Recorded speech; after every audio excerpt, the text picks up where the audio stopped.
하나님 말씀 다니엘서 5장 전체 내용으로 우리에게 주시는 말씀의 제목은 메네 데겔 우바르신. 벨사살 왕이 그럽니다. 벨사살 왕이. 우리가 조금씩 확인할 필요가 있어요. 벨사살 왕이. 우리는 바벨론 하면 느부갓네살 왕을 대표적으로 기억을 하는데 벨사살 왕이. 한번 여러분 눈으로 쭉 봐보세요. 역사의 기록에 나타난 바벨론의 왕들, 느부갓네살 43년을 통치하면서 이 제국, 초강대국으로 바벨론 제국을 세웁니다. 두 번째 왕 2년간 통치하죠. 암살당합니다. 자, 세 번째 왕 한 4년 통치합니다. 네 번째 왕은 9개월. 다섯 번째 왕, 잘 보세요. 다섯 번째 왕이 나보니더스. 자, 나보니더스라고 하는데 17년간 통치를 하는데 이 사람이 역사의 기록에 나오는 바벨론의 마지막 왕입니다. 바벨론의. 나보니더스가 바벨론의 마지막 왕인데, 그런데 오늘 다니엘 5장 1절에는 벨사살 왕이 이렇게 나옵니다. 역사의 기록에 학자들이 벨사살 왕은 거의 찾아내질 못했어요. 그래서 어떤 사람들은 야, 이 성경이 허구가 아니냐, 신화가 아니냐, 이 역사의 기록에 벨사살 왕은 없는데, 근데 이게 거의 한 150년, 한 200년 이전에 이제 고고학자들이 이라크 이런 데서 이렇게 발굴을 하고 하면서 이런 자료들을 찾게 됐는데, 결론은 벨사살은 나보니더스 바벨론의 마지막의 왕의 장자입니다. 장자. 근데 이 나보니더스 왕이 17년간 통치를 했는데 그 마지막 10년은 전쟁을 한다고 늘 전쟁 출정을 하면서 왕궁을 거의 비우는 거예요. 그러면서 이 바벨론의 내치, 왕이 전쟁터에 나가 있는데 누구에게 맡기겠습니까? 자기 장자에게 맡기는 거예요. 그러면서 이 벨사살이 섭정왕 형태로 그 왕 노릇을 한 거예요. 자, 그 정도 우리가 이해를 하고, 자, 오늘 다니엘서 5장에 이제 다니엘서 5장에서 바벨론이 드디어 망하는 게 나옵니다. 바벨론 제국이 이제 끝이 납니다. 그게 이제 주전 539년, 그러니까 예수님 오시기 539년 전 10월 10일.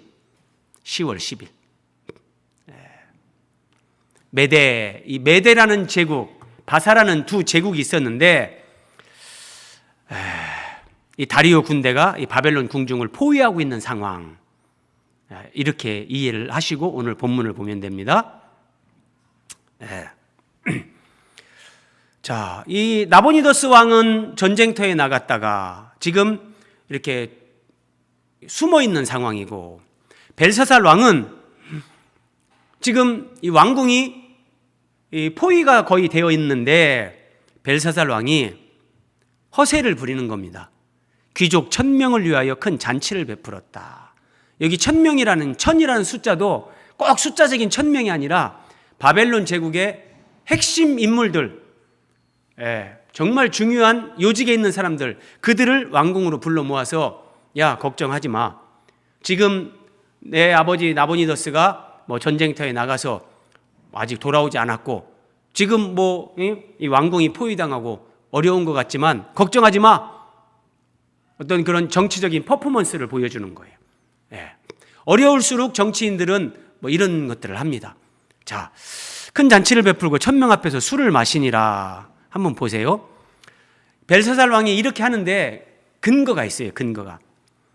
자, 고고학자 유적을 발굴했는데 바벨론 성은 성벽을 덮고 있던 흙의 두께가 거의 12m, 12m에서 23.5m.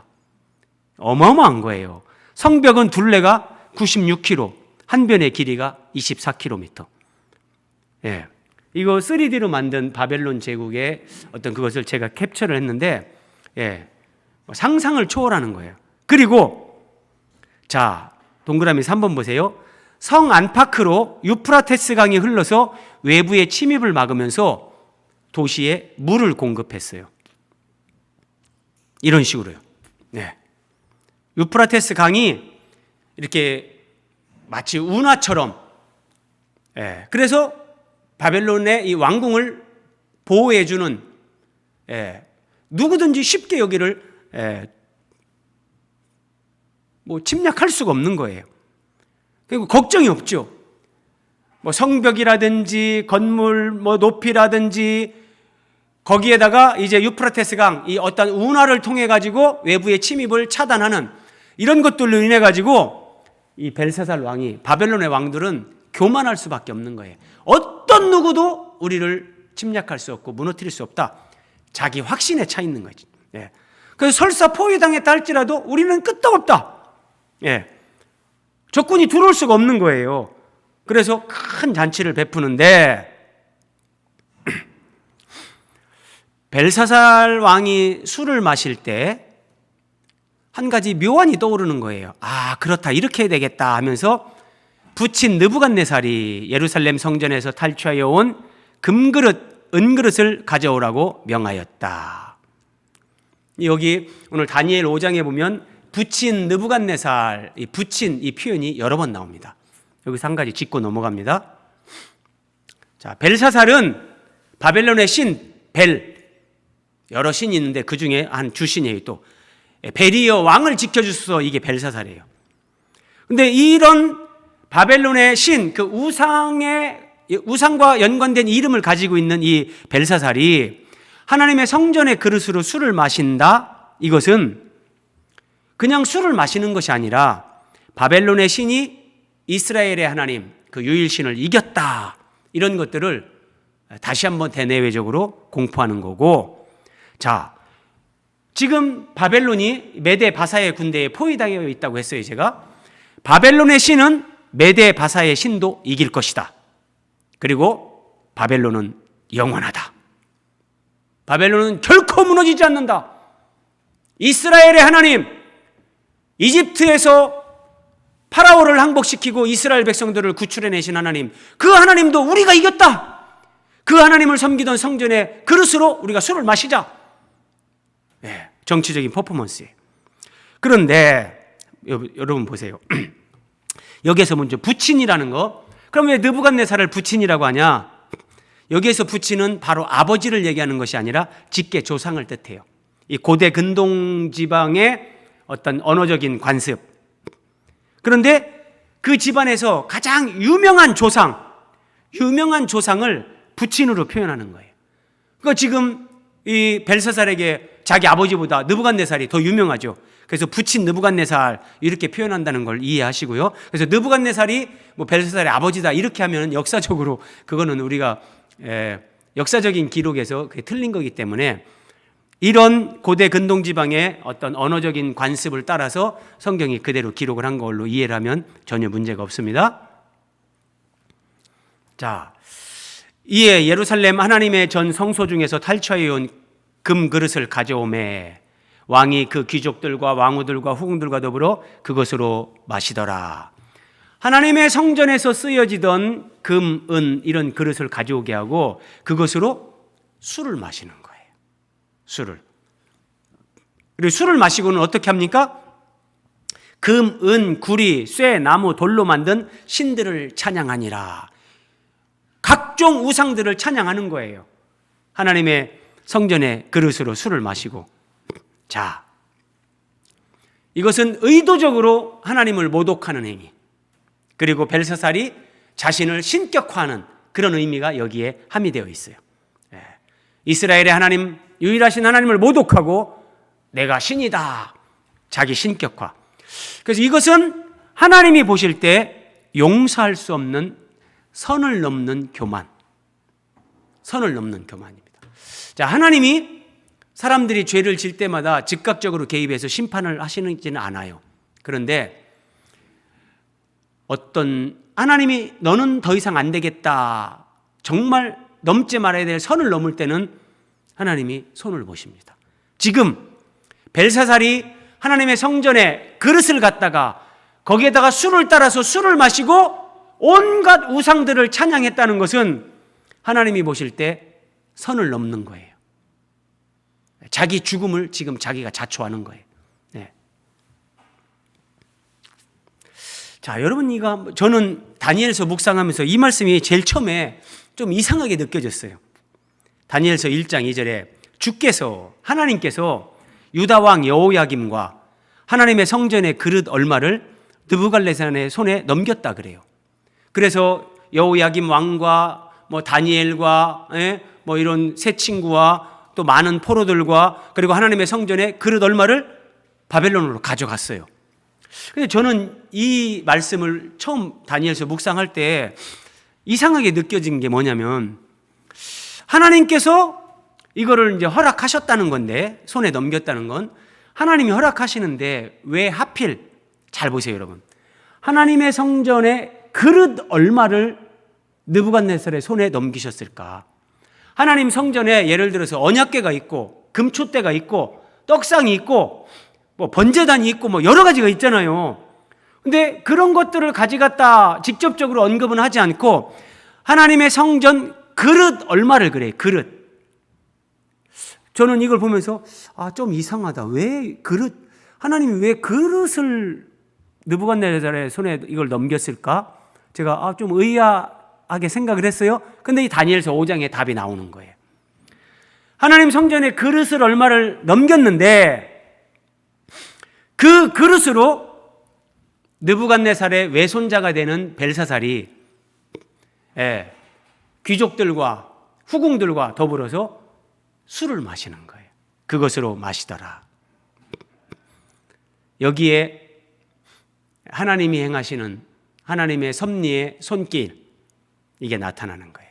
자, 무슨 의미냐?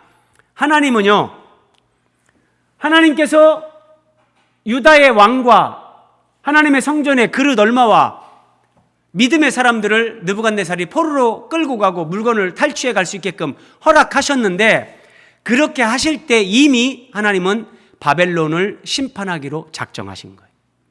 벨사살이 하나님의 성전의 그릇으로 술을 마시면서 우상들을 찬양할 때, 이것은 하나님 앞에 심판을 자초하는 행위, 하나님이 도저히 묵과할 수 없는 거예요. 이 그릇을 가져가지 않았다면 벨사살은 이것으로 술을 마시지는 못하는 거죠. 하나님은 이미 심판을 예고하는 거예요. 이게요.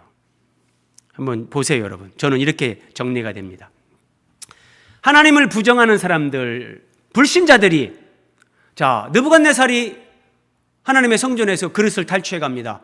유다의 왕과 믿음의 사람들을 포로로 잡아갑니다. 그러면 이 불신자들이, 하나님을 부정하는 사람들이 세상에서 지금 잘 되는 거예요. 하나님을 부정하는 사람들이 지금 잘 되는 것이 다 축복이 아닙니다. 자, 하나님을 믿는 사람들이 다니엘과 하나냐와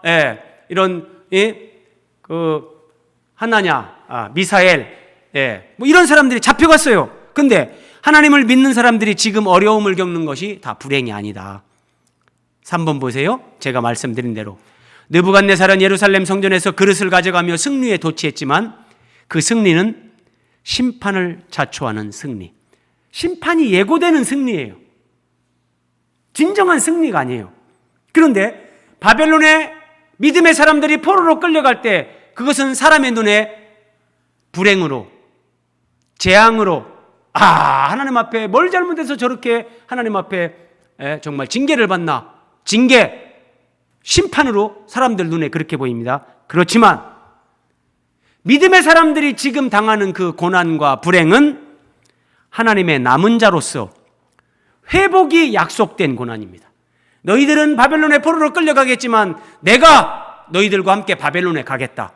거기에 내 성소를 삼겠다. 그리고 내가 너희들과 함께하고 너희들을 돕고 때가 되면 너희들을 돌아오게 하겠다. 하나님을 믿는 사람들에게 불행, 고난은 하나님의 회복이 약속되어 있고, 불신자들이 지금 잘 나가는 것은 심판이 거기에 예고되어 있는 현재의 축복이라는 거예요. 이런 하나님의 섭리를 볼 수 있어야 되는. 그래서 왜 느부갓네살에게 유다 왕과 믿음의 사람들을 붙이는 것까지는 이해하는데 성전에 그릇을 붙이는가, 하필이면 그릇을 넘기는가, 그 그릇으로 술을 마실 것을 하나님은 다 알고 그 술을 마시면서 하나님의 심판이 더 이상은 늦춰지지 않고 심판이 쏟아지게 하기 위해서 그거 가져가게 하는 거예요. 자, 이사야 13장에서 하나님은 이미 이런 예언을 하셨어요. 내가 메대 사람들을 불러다가 바벨론을 치겠다. 하나님은 이미 바벨론의 심판을 예언하셨어요. 메대, 바사, 고레스까지 하나님은 다 예언을 하세요. 이사야에서. 내가 메대 사람들을 불러다가 바벨론을 치겠다.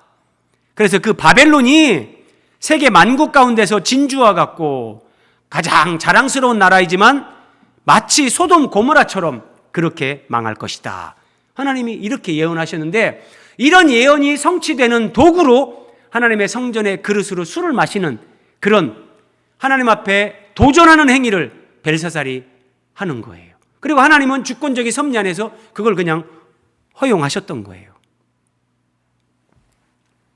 자, 벨사살과 귀족들과 그 이제 후궁들과 더불어서 왕궁에서 하나님의 성전의 그릇으로 술을 마시는 그때에, 잘 보세요. 그때에 하나님 앞에 가장 선을 넘는 교만적인 행위를 할 그때에 사람들의 손가락들이 나타나서 갑자기 손가락이 나타나요. 왕궁 촛대 맞은편 석회벽에 글자를 쓰는데, 자, 우리식으로 하면 이런 양쪽 벽에 석회벽이 있는데 요 앞에 연회석을 만들고 왕과 귀족들이 하나님 성전의 그릇에다가 술을 따라서 먹으면서 막 건배하고 막 희닥거리고 있는 거예요. 근데 이쪽 석회벽에 갑자기 손가락이 나타나가지고 막 글자를 쓰는 거예요. 이렇게요. 이 두 기둥이 있는데 그 사이 벽에 손가락이 나타나서 글자를 막 쓴 거예요. 벨사살 왕이 그걸 봤습니다. 얼굴빛이 변합니다. 막 굳어지는 거예요. 넓적다리가 마디가 녹는 듯하고 그의 무릎이 서로 부딪히는 듯하다. 이 넓적다리가 다리가 막 무릎 관절이 부딪힐 정도로 벌벌벌벌 떨었다는 거예요. 하나님이 하실 때 이게 심판이 예고된 거기 때문에 그런 막 두려움이 엄습하게 하는 거예요. 왕이 크게 소리질러 술객들, 갈세아 술사들, 점쟁이들을 불러오게 하라. 바벨론의 모든 지혜자들을 빨리 다 불러와라. 그리고 이 글자를 읽고 그 해석을 내게 보이면 자주색 옷을 입히겠다. 여러분, 여기서 자주색 옷을 입히는 것은 고대 시대의 자주색 옷은 왕이 입는 거예요. 황제가 입는 거예요. 근데 자주색 옷을 입혀주고 그 사람을 나라의 셋째 통치자로 삼겠다. 바벨론 제국의 세 번째 통치자로 삼겠다 그런 거예요. 그럼 여기 왜 셋째 통치자로 삼겠다 하는가?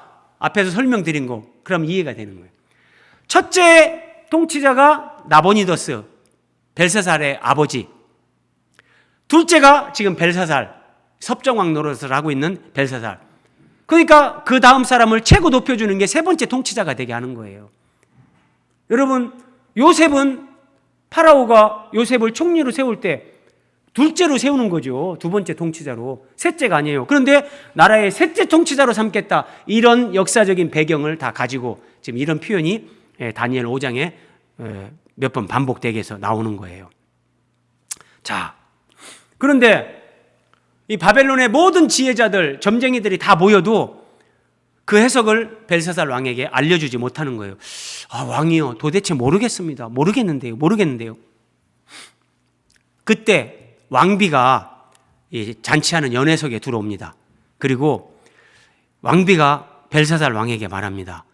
왕의 부친 느부갓네살이 이렇게 꿈을 꾸고 괴로워할 때 그 꿈을 해석해 줘서 정말 모든 걸 맞추는 다니엘이라는 사람이 있습니다. 다니엘을 부르소서, 그리하시면 그가 그 해석을 알려드리리이다. 얘기를 해준 거예요. 다니엘을 불러왔어요. 다니엘을 불러오고 벨사살이 말합니다. 네가 이렇게 꿈이라든지 어려운 것들 다 해석을 잘한다고 하는데 네가 이것을 풀어서 나에게 알려주면 너에게 자주색 옷을 입혀주고 금사슬을 목에 걸어주고 너를 나라의 셋째 통치자로 삼겠다. 그랬더니 다니엘이 아유 뭐 금사슬이고 뭐고 뭐 그런 거는 왕이 다 가지세요. 저는 관심 없습니다. 이렇게 얘기하는 거예요. 그리고 어쨌든 왕을 위해서 이 글을 내가 읽고 해석을 해드리겠습니다. 하나님이 이런 해석 능력을 다니엘에게 주셨잖아요. 다니엘 1장에서. 이제 해석을 하는데 해석을 하기 전에 먼저 벨사살 왕의 그 죄를 일단 지적을 합니다. 다니엘이 말합니다. 왕이요, 지극히 높으신 하나님이 왕에 붙인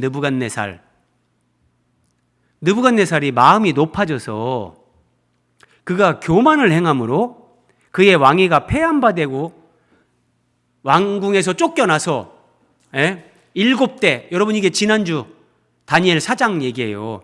7대를 들에서 짐승과 함께 살면서 소처럼 풀을 먹으면서 지냈다 그랬잖아요. 그 얘기하는 거예요. 소처럼 풀을 먹으며, 그리고 그 7대를 지나면서 하나님이 사람의 나라를 다스리며 하나님은 자기 뜻대로 누구든지 왕위에 세우기도 하고 패하기도 하시고 제국을 일으키시기도 하고 패하기도 하시는 분이 하나님이시다. 이거를 알게 했습니다, 하나님이. 그런데 벨사살 왕이요, 당신은 그의 아들이 되어서, 그러니까 바로 친아들이라는 게 아니라 이제 외손자인데 어쨌든 그 뒤를 이어서 왕이 된 사람으로서 이것을 다 알고도, 이게 중요해요. 이것을 다 들어서 알고 있는데 이것을 알고도 아직도 마음을 낮추지 아니했다. 이것을 다 알고도 왕은 마음을 낮추지 않았다. 자, 여러분 여기서 보세요. 이것을 다 알고도 마음을 낮추지 않았다. 알고도 계속 죄를 짓는 것. 이 하나님 앞에서 이렇게 되면 이제 무섭습니다. 자, 알면서도 하나님의 경고를 가볍게 우습게 듣는 거예요. 마이동풍 그러죠? 예, 마이동풍. 자, 말의 귀에 바람이 싹 스쳐 지나가는 거예요. 그럼 말이 뭘 느끼나요? 아니에요. 그런 것처럼 사람들이 하나님의 말씀을 귀로 듣고도 전혀 그 말씀을 듣고 그렇게 살려고, 그렇게 순종하려고 그렇게 하지 않는 거예요. 그럼 이럴 때 하나님의 심판을 피할 수 없게 된다. 물론 한두 번 그렇게 한다고 하나님이 우리를 심판하고 이렇게 안 하시죠. 그런데 제가 언급했던 것처럼 하나님이 내가 너에게 충분한 시간을 줬다. 하나님이 딱 그렇게 이제 판단하시고, 또 사람 편에서 넘지 말아야 될 선을 넘는 거예요. 하나님의 성전에 그릇으로 술을 마시는 이런 선을 넘는 교만한 행위를 보일 때 하나님은 심판하십니다. 자, 눈으로 보시고요. 그러니까 이게 지금 다니엘서에 기록됐잖아요. 이야, 벨사살이 이렇게 교만하게 할 때 하나님이 세상에 막 손이 나타나가지고 글을 썼대. 그래가지고 벨사살 왕이 막 다리가 달달달달달달달 떨리면서 이렇게 해가지고 죽었대. 그러면 이게 다니엘서로 기록돼가지고 포로로 끌려온 이스라엘 백성들이 먼저 보는 거예요. 그럼 뭐예요? 이스라엘 백성들에게는 그래, 우리도 하나님이 선택을 해주시고 이런 은혜를 주셨는데 우리가 교만하고 오만 방자해서 하나님 말씀을 마이동풍격으로 그렇게 그냥 흘려보내고 그래서 오늘 여기까지 포로로 끌려왔지, 뭐 이런 깨달음을 주는 거예요. 오늘 우리에게도 똑같은 거예요. 자, 고린도전서 10장 11절에서 그들에게 일어난 이런 일들이 구약에 나오는 사건들을 열거하는 거예요. 구약에 우상숭배로 죽은 사람들, 음행으로 죽은 사람들, 원망하다가 죽은 사람들 다 열거하면서 그들에게 일어난 이런 일들이 거울이 돼요. 거울, 나를 보는 거잖아요. 그것으로 나를 보게 하는 거예요. 너에게는 이런 모습이 없느냐? 말세를 살고 있는 우리를 위한 경고로 기록되었다. 이게 하나님 말씀이 이런 의미를 가지고 있는 거예요. 과거의 그들의 이야기가 아니라 그 말씀이 나에게 거울이 돼서 너도 보고 고쳐라. 그런데 그걸 보고 고치지 않고 그냥 하나님 말씀을 귀담아 듣지 않으면 경고가 심판으로 임하는 거예요.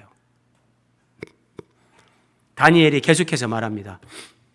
왕은 이것을 다 알고도 마음을 낮추지 않고 교만했다. 그러면서 도리어 자신을 하늘의 주제보다 높였다. 하늘의 주제, 하늘의 하나님, 모든 것을 주관하시고 다스리시는 하나님, 이게 하늘의 주제 되시는 하나님. 하늘의 주제보다 자기 자신을 높이고 그의 성전 그릇을 가져다가 술을 마시고 보지도 듣지도 알지도 못하는 우상들을 찬양하고 도리어 왕의 호흡을 주장하시고 왕의 모든 길을 작정하시는 하나님께는 영광을 돌리지 않았다. 이게 벨사살 왕 당신의 잘못이다. 이걸 일단 지적을 해주는 거예요. 이 글이 무슨 뜻인가 말하기 전에 지금 벨사살이 이런 교만하고 오만방자한 상태에 있으니까 하나님이 손으로 글을 쓰는 이런 일을 보여줬는데, 자, 이러므로 그의 앞에서 이 손가락이 나와서 이 글을 기록하였나이다. 그렇게 당신이 이런 사람이고 이렇게 했기 때문에 손가락이 나와서 이 글을 기록하게 했다. 그리고 이제 그 내용을 설명합니다. 기록된 글자는 이것이다. 곧 메네메네 데겔 우바르신. 메네, 이제 아람어로 기록이 되는데, 메네, 세어본다, 재어본다. 세어본다는 거예요. 세어본다. 자, 데겔, 달아본다. 쉽게 해서 무게를 달아본다. 뭐 그런 의미. 우바르신, 이거는 우하고 바르신의 합성어. 우는 그리고 바르신은 나누다, 쪼개다. 그러면 메네메네 데겔 우바르신, 이게 무슨 뜻이냐? 동그라미 4번. 세었다, 세었다, 달아보았다, 그리고 나누었다. 직역하면 이런 뜻이에요. 세었다, 세었다, 달아보았다, 그리고 나누었다. 이거를 이제 벨사살에게 적용해서, 바벨론에 적용해서 해석을 하면 동그라미 5번입니다. 하나님이 저울로 바벨론을 측량하고 벨사살 당신을 달아보니 하나님의 기준에 한없이 부족함이 드러났다. 그래서 이제 바벨론이 멸망할 것이고 이 나라가 쪼개질 것이다.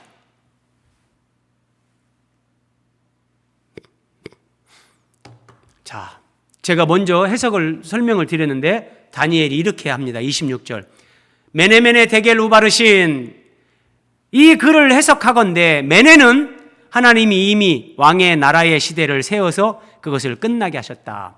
그러니까 이 왕에게 하나님이 몇 년을 통치하게 할까, 그 권세와 그런 어떤 영광을 허락해 주는데, 당신이 하는 짓을 보고 하나님이 몇 년을 더 기간을 줄까 하나님이 세워봤는데, 너는 더 안 되겠다. 왕의 시대를 하나님이 세워서 끝나겠다. 그런 뜻이 이게 메네다. 그런 말이고, 그 다음에 데겔은 왕을 저울에 달아보니 부족함이 보였다. 하나님의 기준에 도저히 안 되겠다. 이런 뜻이고, 그 다음에 베레스. 여러분 여기 잘 보세요. 베레스. 메네가 나왔잖아요. 메네, 데겔. 그 다음에 뭐죠? 메네, 데겔. 그 다음에 우바르신인데 여기 28절에서는 베레스는 이렇게 나와요. 베레스라는 말은 왕의 나라가 나뉘어서 메대 바사 사람에게 준 바 되었답니다. 베레스가 뭐지? 여러분들 의아할까봐 제가 설명을 이렇게 기록했습니다. 자, 여기 베레스는 히브리음으로 페레스. 근데 이 단어의 복수형이 파르신. 그런데 이 우바르신, 우하고 그리고라는 뜻의 우하고 바르신 합성을 하겠잖아요. 세었다, 그리고 뭐 재었다, 부족함이 보였다, 그리고 나누었다, 쪼개졌다, 그런 뜻인데, 이게 여기 베레스라는 것은 이 파르신의 단수형. 그러니까 히브리 이스라엘 백성들의 말로 하면 파르신 이렇게 되는 거예요. 근데 우리나라에서 이걸 번역을 하면서 바르신이 되는데, 파르신, 여기 베레스는 그 파르신의 단수형을 얘기하는 건데, 그래서 메네, 데겔, 베레스 이렇게 설명을 쭉 한 거고요. 한번 보세요. 그럼 다니엘이 해석해 준 것이 이거예요. 첫째, 왕의 나라의 시대를 끝나게 했다. 하나님이 왕의 부족함이 보였다. 바벨론은 메대와 바사에게 줄 것이다. 여러분, 이런 말을 듣는 벨사살은 아주 기분이 거시기했을 겁니다. 이 뭐야?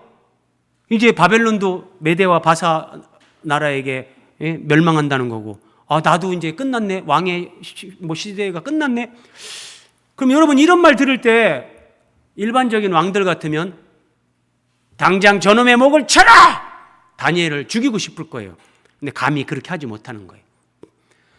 이 석회벽에 손이 나타나서 글을 썼는데 그것을 해석해주는 다니엘의 해석을 들으니까 이게 자기가 들어도 동의가 되면서 그 두려움이 엄습하는데 감히 그 하나님의 종 다니엘을 어떻게 손댈 수 없는 거예요. 근데 여러분 8절에 보면 이 바벨론의 모든 점쟁이들이 주술사들이 이 글을 읽지 못하고 해석하지 못했다 이런 말이 나와요. 정말 읽지 못하고 정말 해석을 못했을까?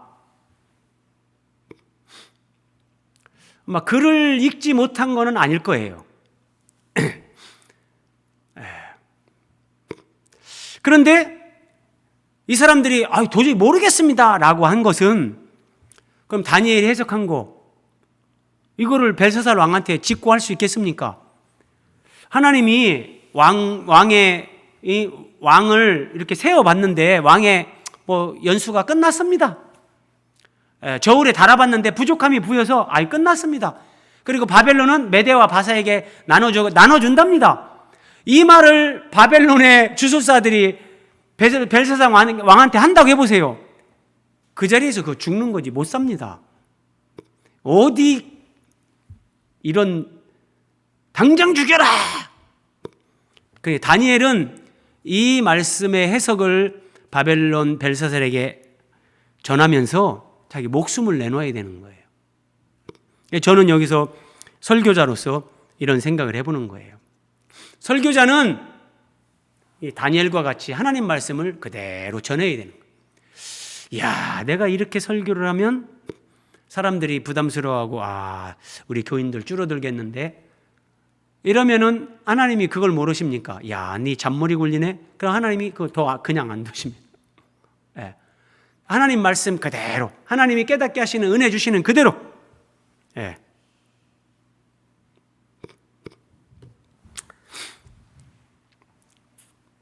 하나님이 벨사살을 바벨론을 심판하는데 이스라엘 백성들이 왜 심판을 당하는가 한번 보세요. 역대하 36장에 이렇게 나와요. 그의 백성이 하나님의 백성들이 하나님의 사신들을 비웃고 하나님이 보낸 하나님의 종들 선지자들이죠. 선지자들을 비웃고 그의 말씀을 멸시하며 하나님의 말씀을 멸시해요. 하나님의 백성들이 그의 선지자를 욕해요. 뭐라고? 거룩하게 살라고? 웃기고 있네. 자식 너나 그래 살아라 임마. 이렇게 하는 거 예를 들어서 오늘날로 치면 예를 들어서 제가 그런 설교를 하는데 여러분들이 속으로 설교 들으면서 속으로 하든지 대놓고 하든지 아이고 저 철없는 목사님 저러니까 교회가 안 커지지. 아이고 속으로 혀나 끌고 차면서 당신이나 그럼 거룩하게 살으시오. 당신이나 돈 욕심 없이 사시오. 그렇게 하는 거예요. 선지자를 욕하며 여호와의 진노를 그의 백성에게 미치게 하여 잘 보세요. 회복할 수 없게 하였으므로. 왜 북이스라엘이 아수르에 망하는가? 왜 남유다가 바벨론에 망하는가? 하나님이 왜 그걸 허락하시는가? 하나님의 백성들이 회복할 수 없을 지경이 되는 거예요. 다른 번역에 보니까 더 이상 그들을 바로잡을 수 없게 됐다 그러는 거예요. 더 이상 바로잡을 수 없고 그들을 하나님의 백성다운 삶으로 회복할 수 없을 정도로 그들이 타락한 거예요. 그래서 하나님이 그들을 징계하고 심판합니다. 이어지는 말씀 보세요. 회복할 수 없게 하였으므로 하나님이 갈대아 왕의 손에 그들을 다 넘기심에 그가 와서 느부갓네살이 와서 그들의 성전에서 칼로 청년들을 죽이며 청년 남녀와 노인과 병약한 사람을 긍휼히 여기지 아니하였다. 회복할 수 없을 정도로 바로잡을 수 없을 정도로 하나님 앞에서 부패하고 타락하면 하나님이 심판하십니다. 뒤집어 엎습니다. 교회도 마찬가지입니다. 교회도 사람들이 모이는 것이니까 어디까지는 하나님이 기다려주시고 봐주십니다. 그런데 이건 도저히 아니다. 하나님이 그렇게 보시는 선을 넘으면 그때는 그 교회도 하나님이 그냥 두시지 않죠. 그래서 하나님은 우리를 사랑하시고 하나님은 우리의 연약함을 아세요.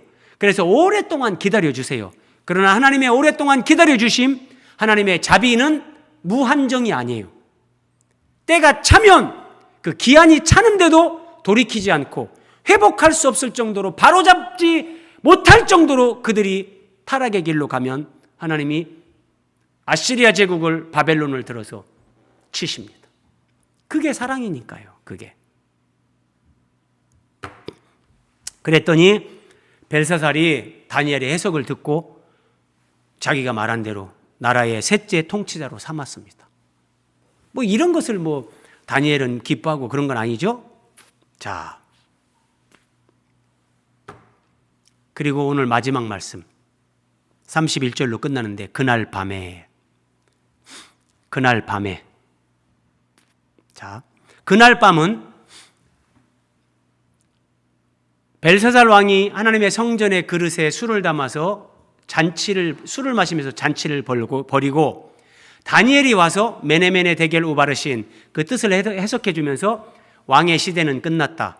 하나님이 바벨론을 메대와 바사에게 나눠줄 것이다. 이렇게 해석해 준 그날 밤에 갈대아 왕 벨사살이 죽임을 당합니다. 진짜 그 예언대로 그날 밤에 벨사살 왕이 죽습니다. 어떻게 죽어요? 메대 사람 다리오가 나라를 얻었는데 바벨론을 접수하는 거예요. 그때의 다리오는 62세였더라. 한번 여러분 눈으로 그냥 쭉 읽어보세요. 그리스 역사가 헤로도토스에 의하면 이렇다.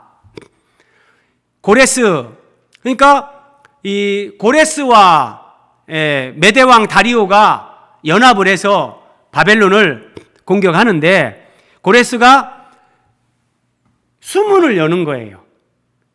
바벨론 왕궁을 둘러싸고 흐르고 있는 유프라테스 그 운하의 수문을 열어서 물꼬를 다른 곳으로 돌리고 그리고 강 바닥이 드러날 때 거기를 걸어서 가가지고 바벨론 왕궁으로 들어가서 벨사살을 죽이는 거예요.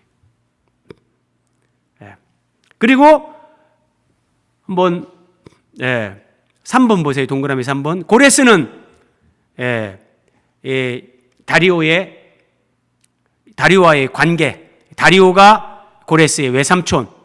그래서 고레스는 더 정복전쟁을 하기 위해서 메대, 바사 연합국, 이 연합국이 과도기간을 거치는데 한 2년, 그때 이게 이제 다리오를 왕으로 세우는 거예요. 그리고 나중에는 이제 바사가 메대까지 점령하면서 페르시아로 통일이 되는데, 자, 여러분 보세요. 하나님께서 느부갓네살의 꿈을 통해서 금신상을 받죠. 큰 신상을. 그래서 금의 나라, 이 금의 나라 머리는 왕이십니다. 바벨론 왕 느부갓네살 바로 당신입니다. 그리고 이제 때가 지나서 은의 나라가 도래할 겁니다. 가슴과 팔은 은, 그 은의 나라가 이제 도래할 건데 이제 은의 나라가 도래하는 거예요. 하나님이 말씀하신 그대로 되는 거예요. 하나님은 역사를 주관하시고 지구상의 모든 나라를 통치하시는 전능한 하나님. 자, 말씀을 마무리하면서 우리에게 한 가지 적용을 합니다. 사람들은 저 벽에 손이 나타나서 막 글자를 썼대. 제가 처음 교회 갔을 때 뭐 그런 얘기를 들었어요. 막 러시아 하늘에 무슨 막 러시아 이 막 소련 하늘에 막 손이 나타나서 막 하늘에 뭐 글자를 썼는데 사람들이 그거를 보고 막 예수 믿는 사람들이 많아졌단다. 제가 그런 걸 들은 것이 있는데 뭐 진짜인지 가짜인지는 제가 확인할 길이 없지만, 자, 오늘날 예를 들어 사람들이 저 참 좋은 교회에 하나님의 손이 나타나지고 앞에다가 막 글자를 썼대. 여러분 유튜브 봐보세요. 그러면 어떤 뭐 성당에 어디에 성모 마리아상이 있는데 막 성모 마리아상 눈에서 피눈물이 흘렀대. 그래서 막 그럼 사람들이 거기 가가지고 막 그거 구경하러 가고 막. 여러분 제가 말씀드립니다. 마리아 상이든지 십자가든지 예수님 상이든지 어디서 막 피가 흘렀다고 하더라. 제가 말씀드립니다. 예. 완전히 사기꾼이 사기치는 거든지 사탄이 하는 거든지 둘 중에 하나입니다. 그런 거 속지 마세요. 예. 분명한 겁니다. 그런데 여러분, 그럼 오늘날 사람들은 예를 들어서 야, 참 좋은 교회에 막 손이 나타나서 글자를 썼는데 그게 지금도 있대, 가보자. 그런 데는 사람들이 가보려고 해요. 그런데 손이 나타나서 쓴 게 더 중요합니까? 기록해서 우리에게 주신 하나님의 말씀, 기록된 말씀, 이 말씀보다 더 권위 있고 이것보다 더 엄중한 건 없어요. 하나님은 우리에게 이 말씀을 주셨어요. 그러면 하나님이 오늘 벨사살 왕을 저울에 달아보는 것처럼 여러분, 우리의 마음과 생각, 우리의 행동을 다 아신 하나님이 우리를 저울에 달아보고, 다림줄이라고 있죠. 다림줄. 건물을 지을 때 위에서 딱 줄을 달아가지고 내리는 거예요. 이게 직각이 수직이 맞는지 이런 걸 딱 재는 건데, 하나님이 말씀의 다림줄로, 말씀의 저울로 나를 달아보시고 나를 재본다면 나는 어떤 평가를 받을 것인가? 여러분, 지금 이런 생각하지 않고 살면 마지막 하나님 심판대 앞에 설 때 반드시 이걸 피하지 못해요. 우리는 하나님 심판대 앞에 서요.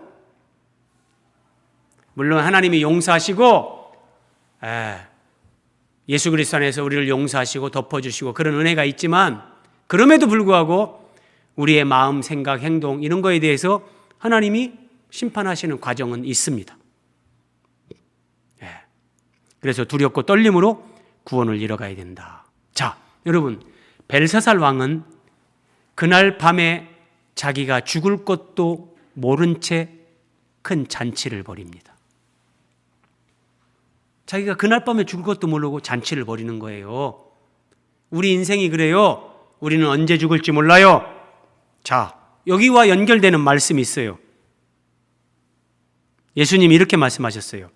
한 부자가 있는데 그 밭에 소출이 풍성하매 내가 곡식 쌓아둘 곳이 없으니 어찌할까 하고 이제 막 창고를 더 짓고 곡식을 쌓아놓고 막 하는 거예요. 그러면서 자기 영혼에게 말하는 겁니다. 내 영혼아, 여러 해 쓸 물건을 많이 쌓아두었으니 평안히 쉬고 먹고 마시고 즐거워하자.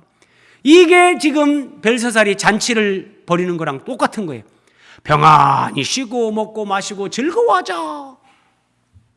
근데 그날 밤에 죽을 걸 모르는 거예요. 그날 밤에. 하나님은 이르시되 어리석은 자여, 오늘 밤에 네 영혼을 도로 찾으리니 그러면 네 준비한 것이 누구의 것이 되겠느냐? 창고를 막 여러 개 짓고 거기에다가 막 먹을 것들을 쌓고 막 금은 보화를 거기다가 모아놓고 네가 그렇게 했는데 하나님이 오늘 밤에 네 영혼을 불러가는데 그럼 네 준비한 것이 누구 것이 되겠느냐? 자, 자기를 위하여 재물을 쌓아두고 하나님께 대하여 부유하지 못한 자가 이와 같으니라. 사람들이 평생을 살면서 자기를 위하여 재물을 쌓는 거예요. 정말 이건 마지막까지 싸움입니다. 예. 이 정도로 돈이 무섭습니다. 예. 사람들은 마귀가 돈으로 사람들을 지배하는 거예요. 자기를 위하여 재물을 쌓아뒀는데, 근데 그 다음 말씀 보세요. 하나님께 대하여는 부유하지 못해요. 돈은 많이 쌓았는데 집 평수는 넓혀가고 차는 조금 더 크고 좋은 걸로 바꿨는데 하나님께 대하여도 그렇게 믿음이 커가고 자기의 신앙의 열매가 맺어지는 것이 아니라 하나님께 대하여는 완전히 가난한 사람이 되는 거예요. 좁쌀 같은 믿음으로 하나님 앞에서 살아가는 거예요. 그런데 자기를 위하여 재물을 쌓아두고 하나님께 대해서 그렇게 믿음으로 살지 못하는 정말 좁쌀 같은 믿음으로 살아가는 그 사람들에게 이런 일이 있을 것이다. 오늘 밤에 네 영혼을 하나님이 불러간다. 네. 여러분 잘 생각하세요. 그래서 저는 여러분들에게 제가 뭐 직접적으로 뭐 돈 얘기고 이런 거 안 하지만 정말 내가 하나님 앞에서 내 물질을 어떻게 사용하는가? 여러분 점검하셔야 됩니다. 저축하는 것도 필요하고 귀하죠. 그럼에도 불구하고 내가 하나님을 위하여, 복음을 위하여, 주님의 몸된 교회를 위하여 나는 재물을 어떻게 사용하고 있는가? 반드시 점검해야 됩니다. 자, 마지막 말씀. 바울이 디모데에게 이렇게 말합니다. 디모데야, 네가 이 세대의 부한자들, 돈에 집착하면서 그렇게 살아가는 자들, 그들에게 너는 이렇게 명해야 된다, 이런 설교해야 된다, 이 얘기예요. 마음을 높이지 말고 정함이 없는 재물에 소망을 두지 말라. 정함이 없는 재물에 소망을 두지 말고 오직 하나님께 소망을 두고 선을 행하라. 하나님께 소망을 두고 선을 행하고 선한 사업을 많이 하고 나누어 주기를 좋아하며 하나님의 성품을 닮아가는 너그러운 자가 되게 하라. 이게 진짜 믿음의 사람이 살아가는 삶의 모습, 믿음의 열매라는 거예요. 오직 하나님께 소망을 두는 사람, 그러면 내가 물질을 어떻게 사용하고 있는가? 내 삶 속에서 이게 나타납니다. 주님과 복음과 교회를 위해. 그 열매가 없다면 거짓이죠. 선을 행하고 선한 사업을 많이 하고 나누어 주기를 좋아하고 너그러운 자가 되게 하라. 이런 사람이 복이 있다는 거예요. 벨사살이 복이 있는 게 아니라는 겁니다. 우리 기도하겠습니다.